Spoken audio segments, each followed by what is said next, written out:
Ake ngikhuleke umhlaba wonke nibingelelwa yingwe ehamba namabhubesi impunga yesintu umfo kaMbanjwa ukhathini. Umshana wakwaNgcobo Fuze omashiya amahle sengathi azoshumayela. Ake sibuke ukuphupha amafruthi. Uwaphupha amafruthi asesihlahleni mahle avuthiwe. Uwaphupha amafruthi asesihlahleni akuhlaza wavuthiwe. Uwaphupha amafruthi asesihlahleni kodwa abolile. Uwaphuphe kwesinye isikhathi engekho esihlahleni evuthiwe, uwaphuphe kwesinye isikhathi engavuthiwe, uwaphuphe kwesinye isikhathi ebolile. Uphinde futhi uwaphupha amafruthi uwakhe esihlahleni.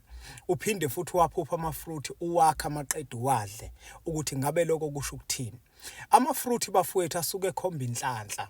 Njengoba nje ehlukene kukhona avuthiwe nakuhlaza nabolile.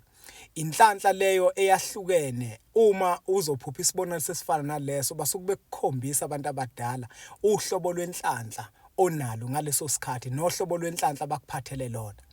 Uma amafruthi uzowaphupha evuthiwe lokho kusho inhlanhla bafowethu enkulu.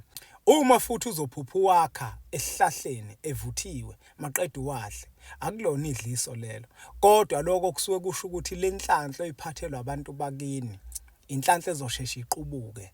Uma uzowaphupha esesihlahleni emahle uhalele ukuwakha leyo nhlanhla isuke ingakafinyeleli kuwe, kusuke kusakhona izinto ezithile ekufanele ukuthi zenze ukuze ikwazi ukufinyelela kuwe.